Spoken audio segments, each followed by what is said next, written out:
You're listening to an audio article by the Common Constitutionalist. Today's article is entitled, Mass Killings Aren't Always Mass Shootings. Have you heard? There was another major city mass killing just yesterday.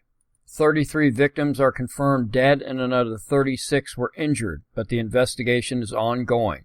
Earlier in the day, the death toll stood at 23, but victims continued to be discovered. The death toll is eclipsed by only two modern-day mass shootings in America, Las Vegas and Orlando. But wait, you haven't heard? How could there be a mass killing of dozens without it being reported? Witnesses claim that a man burst into the offices of an animation production company and started screaming, quote, "You die," unquote. Again, how is it that we haven't heard?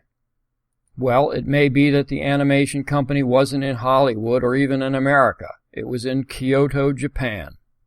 Well, that may be, but we still heard almost immediately of the mass shooting in New Zealand, where the population of the entire country is less than 5 million people. The population of Kyoto is about 1.5 million. That's about 30% the population of all of New Zealand. So how can this be, you may ask, obviously being aware of Japan's strict gun laws? For those who aren't aware, according to Business Insider, Japan is a country of 127 million people, and yearly gun deaths rarely total more than 10. A 1958 Japanese law mandated that, quote, "No person shall possess a firearm or firearms or a sword or swords," unquote. So with this established, how did this happen? And again, why haven't we heard? Well, because this mass killing was not a mass shooting and had nothing at all to do with guns. That's right, but I'll venture a guess that virtually everyone who reads this or hears about this incident will just assume it's all about gun violence. It was still a mass killing, but it was done by an arsonist using accelerants, gasoline, which caused the fire to spread so quickly that people simply could not escape.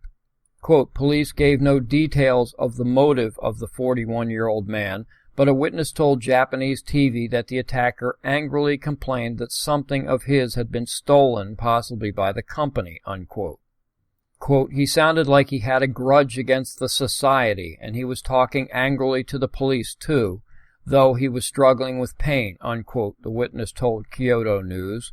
Quote, he also sounded like he had a grudge against Kyoto Animation, unquote. The point of bringing this horrific event to light is not to belittle the tragedy in any way. It's just to point out that you will not likely find it highlighted on any leftist news site or on leftist cable news because there was no scary guns involved. And it's obviously because they cannot use the awful event to wring their hands, lecture us, and further their push for gun control. It's also to point out that if a gun isn't available, a knife or machete, a bomb, a truck, or a few gallons of easily attainable gasoline will still get the job done. Fact is that this lunatic probably killed and injured more people with smoke and fire than he could have with a scary semi-automatic weapon. Thank you for listening.